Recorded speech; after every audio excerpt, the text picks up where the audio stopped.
Today, I would like to welcome Noam Weisbrod to the Water Resources podcast.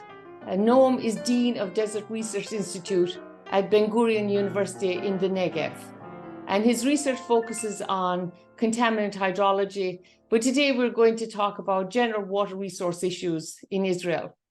Thank you so much, Noam, for joining us on the podcast.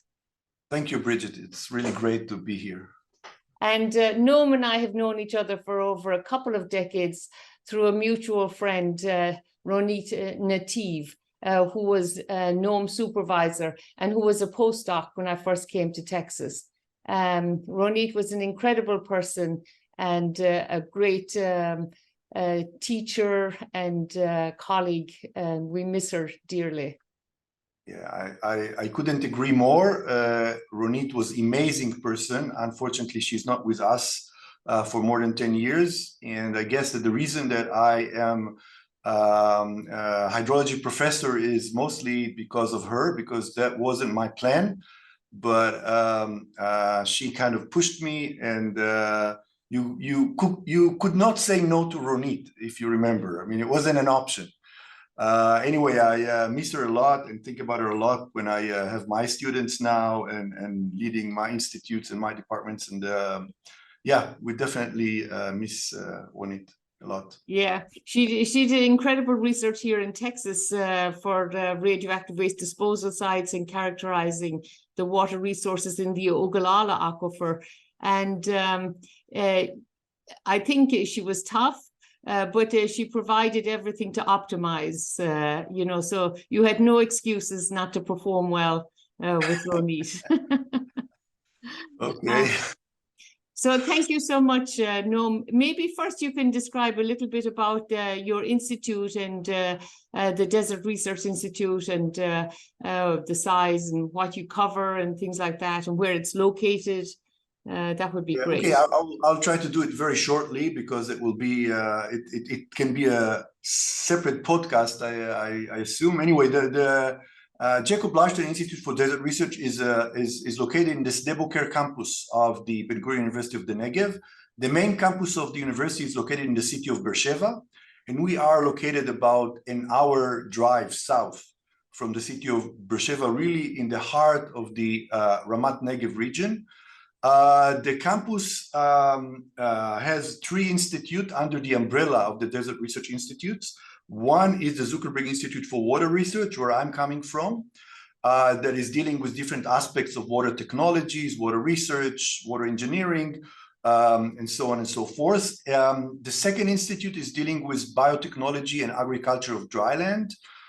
And the third institute is dealing with renewable energy, which here is mostly solar energy, and ecosystem dynamics, which is mostly ecology department. So this is overall the structure. And we have here an international graduate school with students this year coming from more than 30 countries. Roughly 300 students, masters and PhDs, and if everything goes well, in 2 years we'll also have a bachelor degree. Everything is in English, everything is international, so it is a very special place in Israel. Yeah, it's amazing, and it seems like your institute reflects the strengths and the advances that Israel has made in both water resources and agriculture production, irrigated agriculture, and all of these fields. So it's great that you can train so many people from different countries then to go back and apply many of the techniques that you have developed. So today we want to talk about water resource aspects, and most of your potable water these days comes from seawater desalination, but that wasn't always the case. Maybe you can describe a little bit about the evolution of the seawater desal program in Israel. Yeah, so that's pretty interesting because now when we get almost 80% of our potable water from desalination, it is really difficult to imagine that in 2004, if you wanted to drink seawater in Israel, you had to be a fish. And since then, things changed dramatically. And we used to get about 60 to 70% of our water from groundwater, from the different aquifers. and about roughly 30% or a little bit more of from the Sea of Galilee. The Sea of Galilee is a freshwater lake in the northern part of Israel. It's actually the only freshwater lake in the Middle East. I don't know if you knew it, maybe you did, but this was a major source for the water in Israel. Right now, it is being used maybe 3 to 5% max. We're still using it just to get the system working, but it's not really a source. It is a major source to deliver water to Jordan. This is our source that we deliver water to Jordan, and Jordan, our neighbor, is really suffering from lack of water, big time. And luckily, we can provide them with water because of our desalination systems, and this is really a great thing, I believe. Right. So what happened in 2004 to, Israel was the leader in the technical aspects of seawater desal, right, with reverse osmosis and people from Israel developing that technology. I think that was a huge advance. Yeah, by the way, if you mention it, Sidney Lau, that was actually considered to be the person who invented the reverse osmosis for seawater desalination, was a faculty member here. Originally, he was in UCLA, but he was warm Jewish, and he immigrated to Israel and got a position at the Ben Gurion University. And next time, you will see that we have some memories for things that to show his really amazing work. But I think that like many other things in water, the scientists are not the decision makers, and I think that Israel was really a leader in a lot of things that are related to water for many years. Like drip irrigation is an Israeli invention, and we definitely, we were leaders in reverse osmosis desalination, and a lot of other things, wastewater treatment and things like that. But I think that nothing special happened in 2004. It was a process that took a while that decision makers, the politicians realized that you cannot rely anymore on our natural resources. We're going to lose this fight. There is natural population growth in Israel, and there are more and more people. Our water resources became a big problem. The water level in the Sea of Galilee is really unstable. And there is a red line that you're not allowed to pump below the red line, because you can create kind of irreversible salination, and algae bloom and things like that. And it happened more and more that you couldn't pump more from the Sea of Galilee. The coastal aquifer was a big problem as well, because it's very agricultural. And you see more and more wells that are getting either saline or with high concentration of nitrate. So a lot of the areas you couldn't use for groundwater production. The mountain aquifer, it's confined fractured media, so its storativity is pretty low, and it changed a lot according to droughts and things like that. So it was really unstable and was a big problem, and this is eventually people like the decision makers realized that we need to do something different, and then we started to deal with desalination from 2004, and since then, if you look at the graph, it really became more and more dominant rapidly. And actually right now we are constructing 2 additional desalination plants, one in the north and one in Palmachim area, which is near one that is already exists. And for the first time, we're going to start to deliver desalinated water to the Sea of Galilee. So the national water carrier, instead of going north to the south, going to go toward the Sea of Galilee. It's like reverse national water carrier. Actually, everything is ready. I mean, the pipes, the pumps, everything is ready. They just wait for the desalination factory to start to operate, which is going to be probably in a year or something like that. And this is really revolution in terms of water in Israel, because we were always thinking about water going from the north to the south, and suddenly this is really weird. Yeah. So I mean, so because the southern part of Israel is semi-arid and water resources is a critical issue. So you were depleting the groundwater resources and large declines in the coastal aquifer, and then you're getting some seawater intrusion related to that. And then the mountain aquifer, you know, because of the low storage coefficient, was not really reliable. So you had to buffer then. I mean, when we think of water resources in terms of supply and demand, you know, we can reduce demand, we can increase supply, and we can transport water. So the national water carrier that you developed from the 60s, you mentioned, you know, allowed you to transport water from the northern part of the Israel, to which is more humid, to the southern part, which is pure desert. And so that allowed, and that was a huge investment. We've seen similar things in California, you know, the Central Valley Project or the State Water Project, transporting water from the humid region in the north to the arid region in the south. So maybe you can describe a little bit about the national water carrier, because normally when we think about water, it's so expensive to transport it, it's so heavy. But when we think about water, we can store water, but it's difficult to transport it. The opposite seems to be true of electricity. We have all this grid system, we can transport electricity, but we can't readily store it. So it's nice that you have this national water carrier then to allow you to transport water throughout Israel.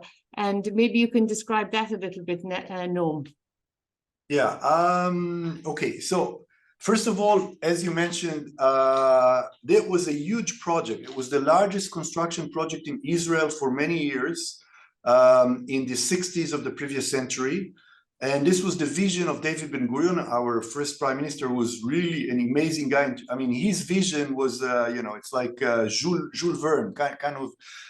And he realized that if we cannot transfer the water from the north to the south, Israel cannot exist as a state, as an independent state. And that was really weird at that time, but he insisted, and it just happened. And it's kind of a spider that goes from the Sea of Galilee everywhere. There is a major pipe and small pipes, and smaller and smaller and smaller and smaller. And all the resources are connected to this pipe, including, of course, all the desalination factories. So actually, when I'm taking a shower and I live in the heart of the Israeli Negev desert, I have no clue where the water is coming from, because there is a big supercomputer that makes the optimization according to the price of each source. So if you need to operate a pump to pump water, and during the day the price of the electricity is higher, so it will take the source from somewhere else. So it make optimization, and the exact ratio between how much water is coming from each factory, desalination factory, and from each well, and from the Sea of Galilee, and here and there, it's just actually an algorithm. And this is really amazing. I mean, I don't know how many people are really understanding how small Israel is. It's an extremely small country. And for many years, our national water carrier was the second largest water carrier in the world, in the country that is one of the smallest in the world. So I think that speaks for itself in terms of the magnitude of this project for the state of Israel. And Ben Gurion was right. I mean, this was really a game changer. It was a big game changer. It's just so the pipe system then, it's up to 20 inches in diameter for the central pipelines. And most of it, some of it is open canal, but most of it is pipe. Is it in the ground, or is it at the surface? And how long is the largest extent from north to south? It's not 20 inch, it's 100 inch. 100 inch, right, yeah. I mean, the main pipe. Of course, there are Right. smaller pipes. I'm not sure how long. I mean, there is, when you start from the Sea of Galilee, you have to cross a big river, a huge river, like think about, well, it's not the Grand Canyon, but it's like a small Grand Canyon. So this is a huge siphon. And by itself, it's a very complicated to make it, especially 70 years ago, from the engineering point of view. And then you go to a big, two actually, or now it's 3 reservoirs for cleaning. And at the end of this reservoir, there are huge sand filters. And the water goes through the sand filters to reduce potential turbidity and things like that. And then it all the way from there, it's pipes below the surface. It's all under the surface. Nothing is up, and it goes hundreds of kilometers. So and what's the energy source to drive that water through the carrier? Yeah, so I guess it's been changing over time. The source. Yeah, it's been changing over time. It's basically electricity, and the source of electricity in Israel was coal, and now it's mostly gas, since we found a lot of gas in the Mediterranean. So now, still there are a couple of stations that are on coal, but everything to gas, it's not an easy process. But so it's mostly gas that produce the electricity. There are pumps and boosters that push it. Generally, in the Negev, there are a lot of solar fields as well, which is part of the energy that we have in Israel in general, but that's a different story. Right. So having this grid system, so you operate it almost like electricity, then you optimize relative to pricing and all of that sort of thing. And it's just like a grid system for electricity, it seems like. And having that system then, that centralized system, makes it easy for seawater desal plants to put the water into that system and then transport it around. So the cost of delivering the desal is reduced. And so whatever price the desal plants have for desalinating the seawater is almost the same as the price that the customer gets for that water. Exactly. As you probably know, in many places, when people said that the cost of the desalination is really high, it includes to transfer the water from the seashore to the customer. And that, if the customer is 100 miles away, that's a lot of money because it's a lot of energy. And since the national water carrier goes along the seashore just a few miles away from the coast, basically, you just need to push the water from the gate of the factory to the national water carrier. And that's really nothing. And then anyway, you're in the main system. So this is why our desalinated water, which on average is about $0.5 per cubic meter. I don't know how to translate it to American units. That's I can't remember that anymore. It's been a few years since I took classes in the US, but it's cheap. I mean, it's much cheaper than most other places. Another reason that it's so cheap is the way that we operate the desalination factories. The country is buying the water from the factory 25 years in advance. So if they are publishing a bid for 100 million cubic meter per year desalination factory, they promise to buy the water for many years ahead. So the company that is submitting a proposal know exactly how much money they're going to get. And that's huge, because I've seen, in Australia when they develop desal plants like in Sydney, and then, the millennium drought ends in 2011 and they just finished building the desalination plant, and then there's no demand. There's very little demand then for that water. But the fact that Israel, the government, guarantees the price. I guess it's like take or pay contract. So that's huge for these companies to develop these large desalination plants, because they have a guaranteed price for 20 years. That's amazing. And that, I think that is essential. You know, if we want security, if we want water security, we have to pay for it. We can't rely on market. Yeah, it's first of all, I was also visiting this desalination factory in Sydney, which looks very nice and very clean, and it hardly operate ever because they are operating it only if the water level in the reservoirs are below 60%, I think, if I remember correctly. And then in the last few years, it's hardly happened. And when it happened, it's too late. But that's a different story. We're not talking about Australia here. Yes, I mean, and it's more than that, Bridget, because what happened is that if we have extra water, we can use it for managed aquifer recharge. So we can actually, because we overutilized our aquifers for many years, so we can kind of like pay back to the bank that we took too much money from, and we are using desalinated water to recharge the coastal aquifer. Right, So right, yeah. it's also an interesting concept, and as you know, we also did some research about it, because it's very interesting, because there is not a lot of experience what happens if you recharge desalinated water without any salt into the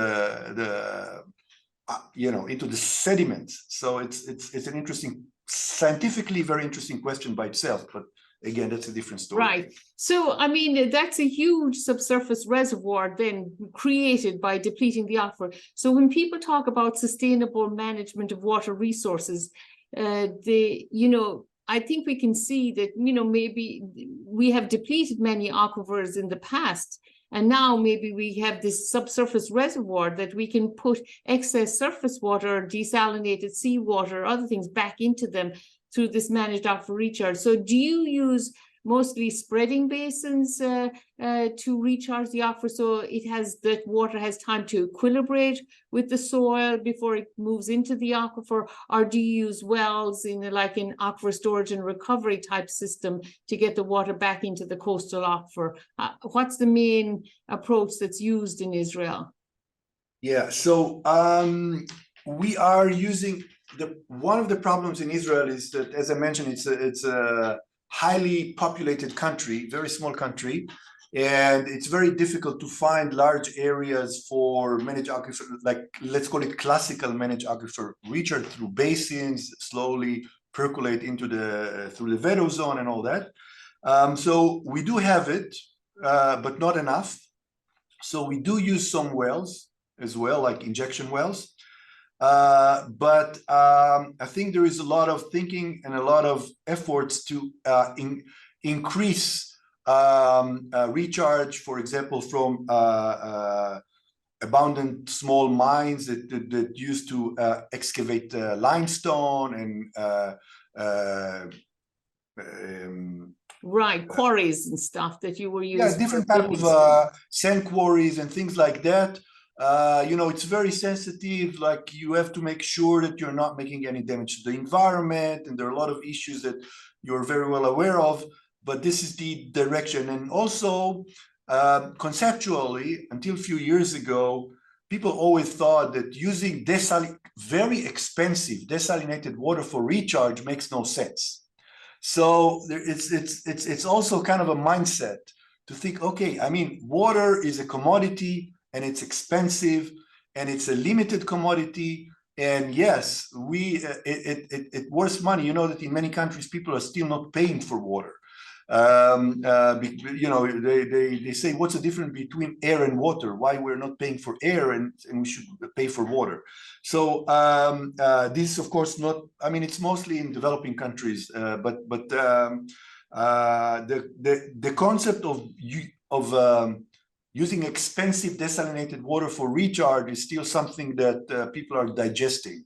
Well, I think normally people think of, urban areas, large cities and stuff, having desalinated water as a part of a portfolio of options then to make them more resilient to, droughts and floods and things like that. But I mean, having it as a main supply is unusual. But I mean, the way you have managed that, the government securing the price and all that has allowed the industry then to develop.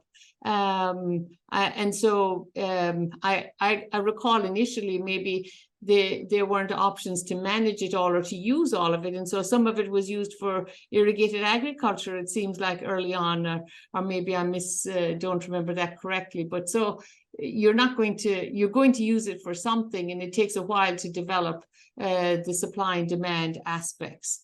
Maybe you can describe a little bit, Noam, the desalination process, like the pre-treatment, the RO, and the post-treatment aspects. Yeah. I'm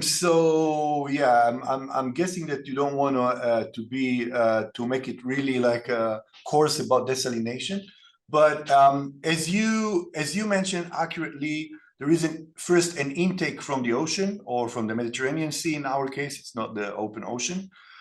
Then it goes through the pre-treatment, which is mostly granular filtration or micronic filtration, or both. Mostly to remove large particles that can block the membranes or create this kind of things. And then the major process, the membrane desalination, the reverse osmosis, it's very impressive. For those of you who never been in desalination factory, it's very impressive. You press the water through the membranes. Typically, for seawater, you need 60 to 70 bars, I think, more or less. That's the pressure that you need. It's a lot of pressure. It's a lot of energy. That's the thing about this process. Of course, that if you desalinate, let's say, brackish water from deep groundwater, you need maybe 10 bars or something like that. Depends on the concentration, but much less pressure, much less energy. And then the water that you're getting from the reverse osmosis is pure water, just H2O, just the water molecules. And this is very unhealthy. We cannot drink it. We cannot irrigate with it. This is strictly impossible. So we are going through the post-treatment, and the post-treatment is, again, kind of a filter with limestone. And the interaction between the pure water and the limestone enrich the desalinated water with minerals. And once it is enriched with minerals, you can inject it into the lime. So reverse osmosis is the main process, but it's not the only process. And there is a lot of room for improvement and research on all the stages, not only on the membranes. Of course, that the membranes, it's a very active area of research in our institutes. I think there are 6 professors that this is what they're doing, how to create more resistance membrane for biofouling, scaling, antivirus, anti-this, anti-that. And this is a very, very important part of what we do here in terms of research. So you mentioned an important aspect of desalination. So with seawater, it's about 35 grams per liter of total dissolved solids that you're desalinating. And the nice thing about seawater, it's a uniform composition. So you know what you're dealing with all of the time. Often with brackish water in the US, they want to take produced water from oil and gas and desalinate it, but that could be 4 or 5 times the salinity of seawater, and then it could vary over time. But you mentioned, typically brackish water might be about 20% of the salinity of seawater, and then with the lower salinity, then you require less energy, less pressure, and less energy. So these are all important factors to consider, because sometimes I think, they're desalinating brackish water near the coast, and then I think maybe they will induce seawater intrusion. Why are they using brackish water rather than seawater, which is right next to them? But maybe it's the cost and the energy aspects. But so some people talk about, how do you manage the concentrate then? So when you desalinate seawater, the plants are normally, I don't know what efficiency they are. Are they 50% efficient, or and so then what do you do with the concentrate, and how concentrated is it? Is it like twice seawater, maybe 70 grams per liter total dissolved solids? and that goes back into the ocean. So maybe you can describe that a little bit, Noam. Well, actually, it's not accurate, because what most of the desalination factories in Israel are doing, they are diluting the brine, the concentrate, with water, with cooling water, with the seawater. So what goes actually eventually back to the ocean is only about 5 to 10% more saline than the seawater.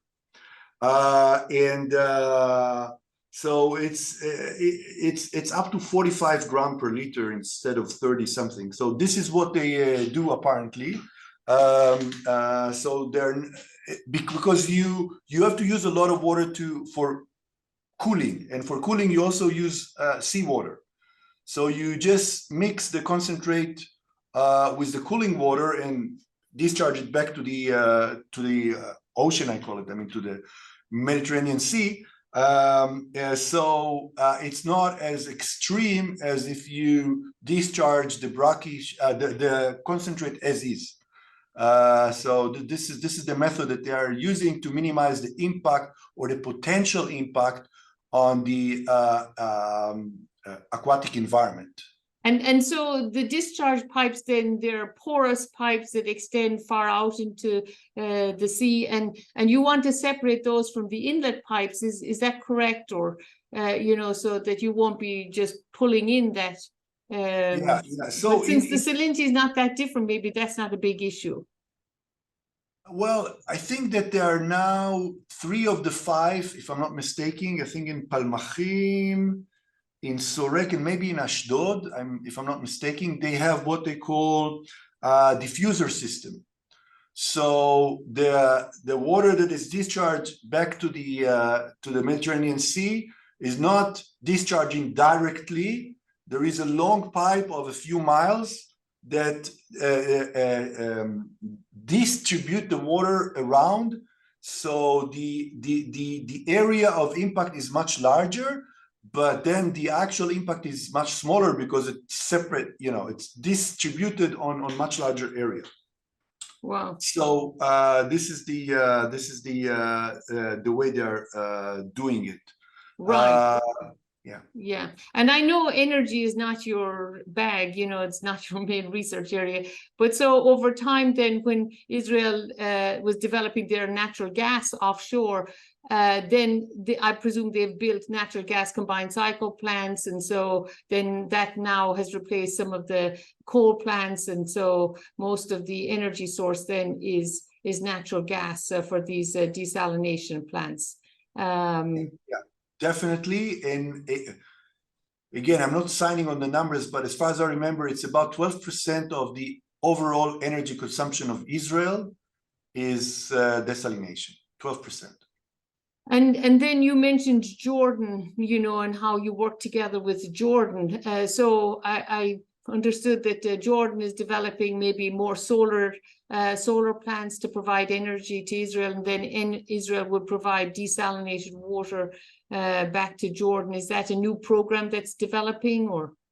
Yeah, that's a new program that was recently signed. I don't think that the solar panels are already functioning, but this is one of the major reasons that we created this pipeline that take water from the desalination factory toward the Sea of Galilee, because the Sea of Galilee is a great reservoir to provide water to Jordan. It's just near the border between Israel and Jordan. The agreement is that they will get water, and they will build big solar fields, like huge solar fields. I think it is being the funding is through one of the Gulf countries that helped to build it. I'm not sure, because I don't think that Jordan has the financial resources, that are needed. And then they will pay for the water with energy. So this is a win-win, because Israel, again, is very limited with surface area, and Jordan is a much larger country, and there's almost unlimited surface area for solar fields. So, and we need a lot of energy in the northern part of the country because most of the solar is in the south, in the Negev where I live. This is where most of the solar fields are. So it's a win-win situation. I think that this is a great example for water making peace and not war. You know, everybody is saying that the next war will be over water, but I think that the peace will be over water and not because we work together and we need to find ways to make it a win-win situation. That's very important. We're living, you know, the Middle East is a very rough neighborhood. And in this neighborhood, it's all dry countries. All the countries suffer from lack of water. It's a major problem, and we need to solve it. And I think that if we will improve the situation, it's going to be great. It's one of the things. Right. Well, I think the Middle East accounts for, some of the papers I was reading accounts for about half of the global desalination. So seawater desal is a big part of the water balance in these dry countries. And the other aspect of water that is very advanced in Israel is wastewater recycling, reuse and recycling. So maybe you can describe that a little bit, Noam. You know, you guys have been doing that for a long time, and how it is advancing, and how that and what that water is used for. Yeah, that's a good point. Indeed, wastewater is treated wastewater is a major source of the water being used for irrigation in Israel. Actually, about 60% of the overall water being used for irrigation is from treated wastewater. And we are treating and reusing almost 90% from our domestic wastewater, which is way more than any other country. I think that Spain is about 20% or something like that, and then all other countries much less than that. Again, one of the advantages of Israel in this regard is the fact that we are very small. So it's a small country, and you don't need to deliver the treated wastewater hundreds of miles from the agricultural to the agricultural areas. It's not that far away from the cities. Most of the treatment is to a level of tertiary treatment. And the largest wastewater treatment factory is the Shafdan, which is actually the last stage of the treatment is actually managed aquifer recharge. Because what we do is we take the treated wastewater after the activated sludge and we spread it in basins. We let it infiltrate through about 30 meters of unsaturated zone. Then we have ring of production wells. We pump the water and we deliver it to irrigation. And in this factory, we treat about 140 million cubic meter per year. It's a big factory. And it's interesting because the recharge is a cyclic process. So you flood it for about 48 hours and then you dry it for about 48 hours. And then you flood. I mean, so the overall accumulation, the hydraulic head on each basin is more than 100 meters per year. Just if you put it, and this is a lot of water. And also it's a very active way of research. We are trying to optimize it. We're trying to find ways to at one point get the maximum infiltration into these basins, but also keep a maximum level of purification. So there are a lot of tricks there. We're trying to inject air into the subsurface. We're trying to play with the cycles. We're trying to do different type of cultivation to the soil to see what happened, to get more oxygen into the subsurface and other things as well. But saying that, I have to say that there are tons of wastewater treatment plants. Start from small farms here in the Negev that we here in my institutes we build tailor-made wastewater treatment systems for farms of one family that are off-grid. Sometimes it was wetland system, recycled wetlands that pump the water again and again and flood the wetland. And sometimes it's different type of digestor, aerobic, anaerobic digestors, and so on and so forth. So we really try to find solution to wastewater to all scales, so we can use the wastewater. There are still some places that the wastewater is going only through secondary treatment, but in most places it's already tertiary treatment, either the SAT, which is the largest, the recharge, or membranes.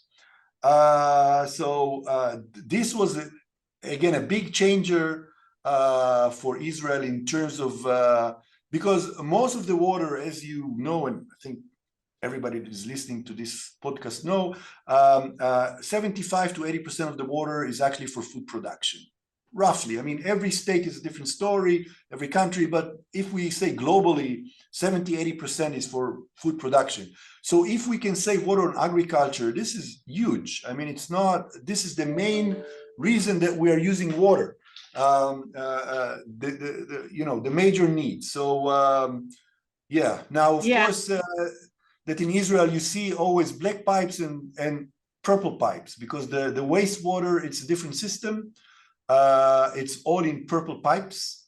So if you see a purple pipe, it means that there is wastewater inside.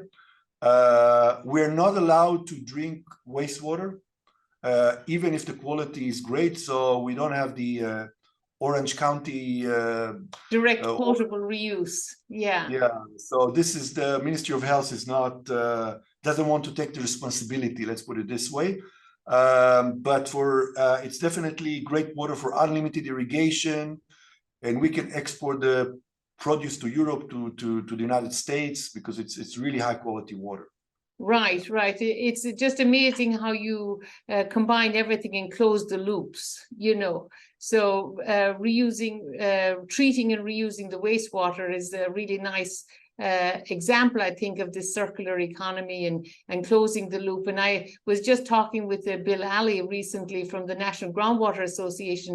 And so in San Diego, where he was living, they had to update their treatment plant to meet Environmental Protection Agency regulations, but so they felt like it was best to use that water then, and instead of just upgrading the treatment plant, they're going to develop an advanced treatment system so they can reuse the wastewater.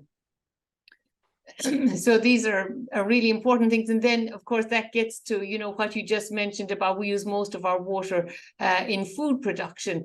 I mean, it cracks me up sometimes when I hear people say, do you turn the faucet off when you're brushing your teeth, or, things like that, or, they think that the only water used is what you drink or what you shower with or whatever. And but I mean, most of our food is based on what we eat. And then that gets into the water footprint, but it's not just the water footprint, it's what are the conditions where that food is grown, and is there enough water to support that food production or not. And so Israel, again, is the leader there with their drip irrigation systems and efficient irrigation systems to try to minimize that water use for food production.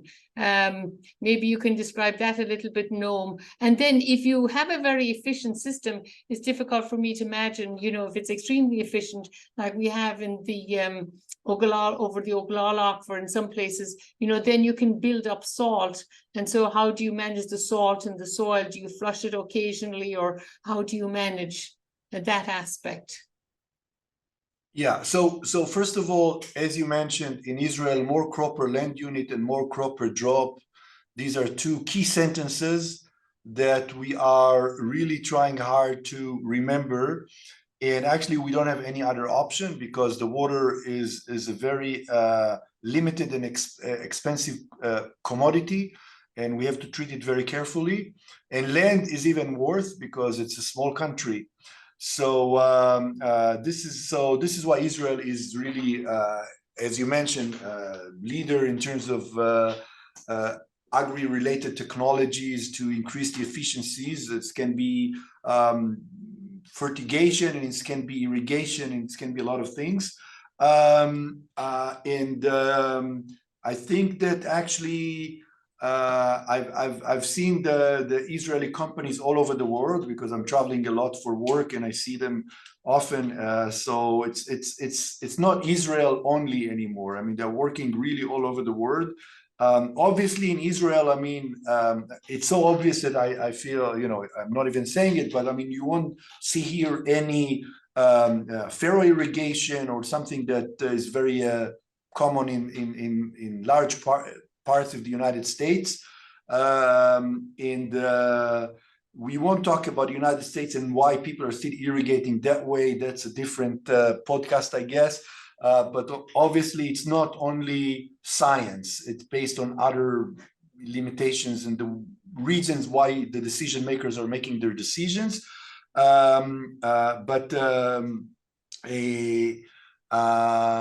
Obviously here everything and I mean really the sophistication. I mean, you know, when people think about drip irrigation, okay, so you have a pipe with holes. No, it's much more, it's much smarter than that. There are more than 1,000 patents, registered patents on drip irrigation only. So it's very, very complicated, and there are a lot of smart, you know, there are now drippers that are open and close according to the soil, to the tension in the soil, and they are, you know, it's different for different soils and different crop and this and that. Subsurface drip irrigation, of course, is very common now. Low pressure drip irrigation, and more and more. It's true that in places where there is a lot of evaporation, which is, you know, all dry lands, you know, there is a lot of evaporation. One of the consequences of the fact that you are not flushing your soil and the water is provided to the root zone only and goes up with capillary forces and evaporation, is that you may end up in a salinization problem. More and more salts is being accumulated on the surface. And then, as you said, once in a while, and this is something that you have to monitor to make a decision how often, you need to flush the soil. Mm-hmm. So you need to really let the water go way below the root zone for like several weeks, just flush it. But in most places, even after flushing, you are still saving a lot of water if you compare it to the other alternatives. And so are you growing high value crops then? Because I mean, they need to be high value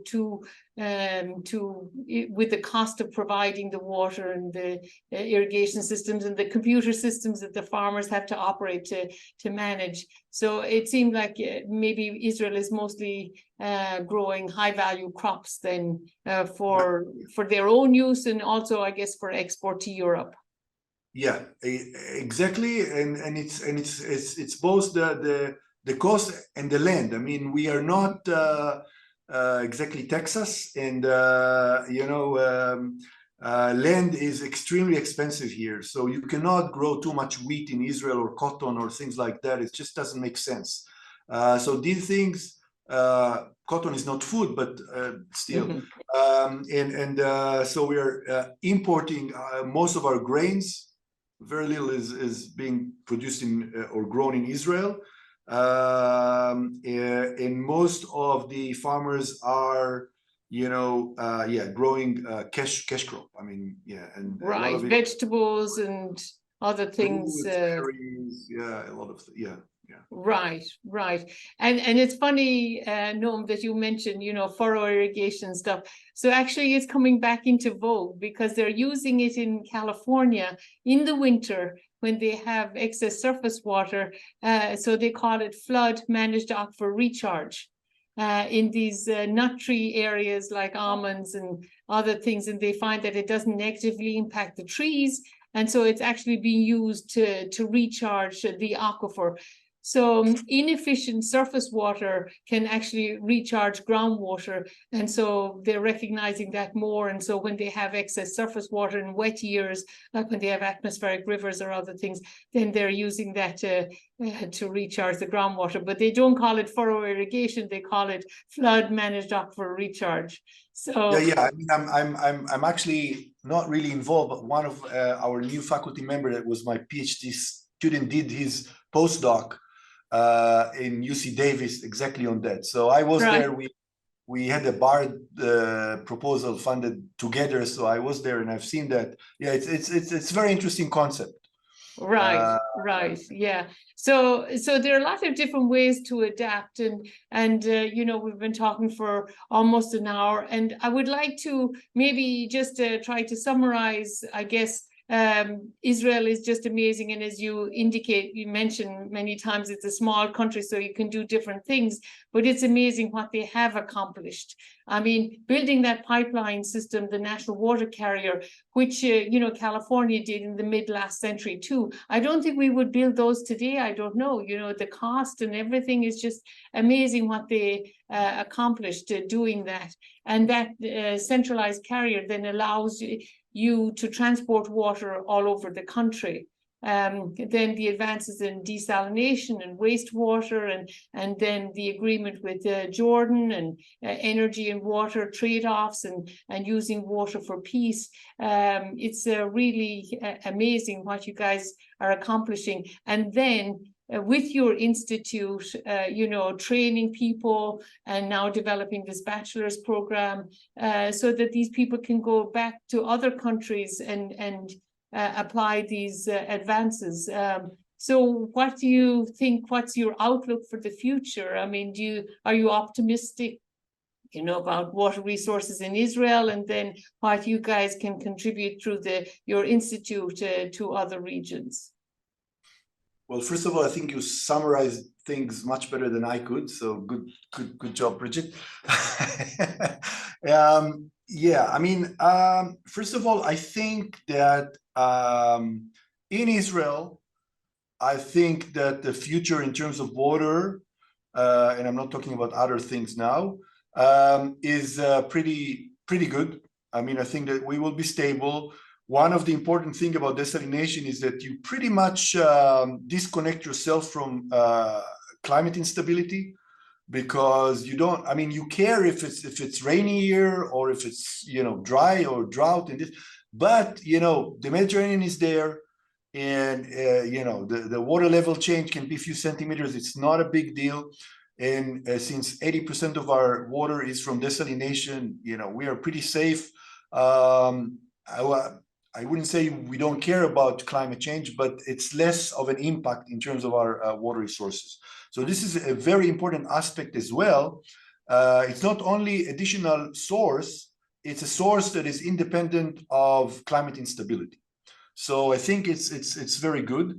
I hope that there will be more and more collaboration over water between Israel and our neighboring countries and the Gulf countries that following Abraham Accords we can work with, and we already have some collaboration with a lot of collaboration with Morocco, and some collaboration with the United Emirates, and so which is very promising and very interesting, and I think also very important, because again, we're in the same neighborhood, and we must work together. It's very important. It's not just a sentence. It's really important. So I think and I hope that we will become more and more kind of a hub for the desert technology in general, and especially water-related dryland or desert technologies. You know, I'm getting more and more phone calls from Europe, for example, that until a few years ago, who thought that I would get phone calls from Europe, from Italy, try to think what we can do to work on our water resources. Europe is getting drier and drier, and they are facing huge problems with water. That only a decade ago, people wouldn't even dream that it's going to be a problem. And I'm not only talking about Andalusia in the southern part of Spain I mean, I'm talking about Germany, I'm talking about, you know, different countries, more and more problems. So I think that what we are doing, you and I, is becoming more and more important to larger and larger parts of the world. At the same time, I'm working a lot in developing countries. Tomorrow morning, I'm flying to the Aral Sea, to Uzbekistan. And I think that it's much more complicated. let's be honest here, it's much more complicated from different aspects. But I think that our know-how and technologies are very important there, and you can see that slowly they are adapting more and more. Things are starting to move. It's not in the right rate, and things are happening slow, but it is happening. And I think that the understanding of the importance of water and water technologies and water education and all the fields around water, because water is not like it's very multi and interdisciplinary. So let's see that I can see myself having a lot of vacation in the next few years. I mean, there's a lot of work for people like you and me. But I think that we need to be optimistic. Well, I mean, I really appreciate you taking the time today, Noam, and you raise an important point in having a climate resilient, a water resource system that is resilient to climate extremes. And that's very important also. I remind our listeners that our guest today is Noam Weisbrod. He's the Dean of the Desert Research Institute at Ben Gurion University. And I think Ronit Nativ would be very proud of you, Noam, and what you've been accomplishing and what you continue to do, and that you are doing great work, and I look forward to collaborating in the future. Thank you so much for doing this podcast with me. Thank you so much, Bridget. It was great. Thanks a lot.